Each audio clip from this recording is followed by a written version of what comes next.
Le chef, c'est un moteur d'une équipe surtout.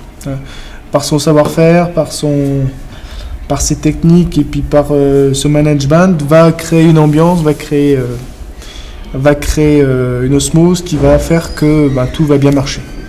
Alors les études, vous avez le CAP, l'apprentissage. L'apprentissage donc en alternance avec l'école et puis l'employeur. Donc là, ça va permettre d'acquérir plus de techniques sur le terrain. Et plus une formation interne en école.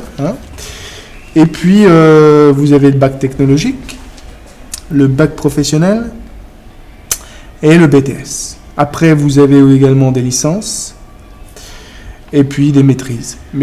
Alors, par contre, dans la spécialité de la restauration, vous avez plusieurs, soit en restauration collective, soit en restauration plus marketing, vous voyez.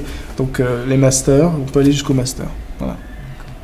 Il y a aussi des mentions complémentaires. Alors, pour le serveur, le barman, par exemple, si vous faites 2 ans de BEP, vous pouvez faire une mention complémentaire barman. Pour le cuisinier, vous pouvez faire donc 2 ans de BEP, mention complémentaire traiteur, mention complémentaire pâtisserie. Voilà, ce qui va vous pouvoir étoffer votre savoir-faire et qui vous donnera plus d'atouts pour après trouver un emploi. Alors, les avantages et inconvénients. Je dirais que si vous avez la passion et si vous avez toujours le souci de bien faire, il n'y a pas d'inconvénient, avec des avantages.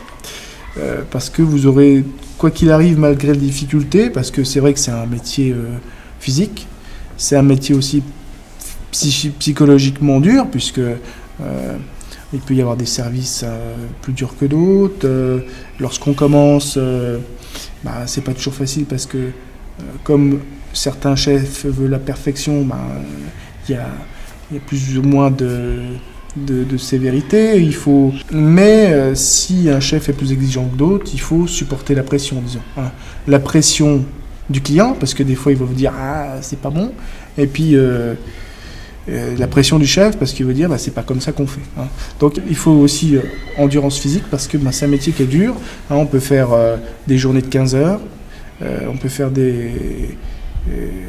et puis c'est un service rapide, il faut être rapide. Bon, ça s'acquiert avec l'expérience, mais au début, c'est vrai que ça peut-être être un facteur d'abandon, des fois. Beaucoup de jeunes abandonnent pour ça. Et puis, il y a aussi peut-être l'équilibre familial qui peut en prendre aussi un coup, comme on dit, qui peut être perturbé, parce que comme on fait des heures, on n'a pas le temps d'être avec ses enfants ou être avec sa famille, tout bonnement. Si tu as la passion, ça peut être la satisfaction du client.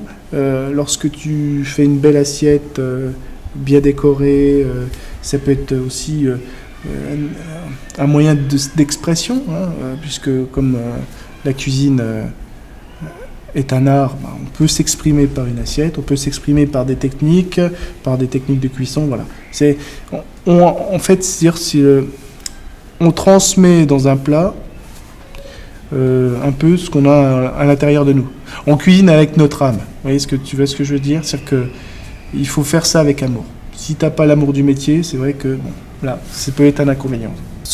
Des fois, on peut faire un très bon plat avec 3 fois rien, avec ce qu'on a chez soi bien souvent au frigo, ou bien aller au marché et puis se dire je ferais bien ça, et puis finalement on est sur autre chose, et puis finalement on a créé un plat, ou bien le plat il peut être plus réfléchi. Lorsqu'on fait un plat plus réfléchi, on le pense déjà, ce qu'on va faire. Alors déjà, on prend les produits de saison, puisque la saisonnalité des produits est très importante.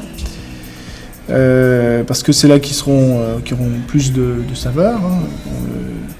Et puis ensuite, il y a plusieurs paramètres qui rentrent en compte.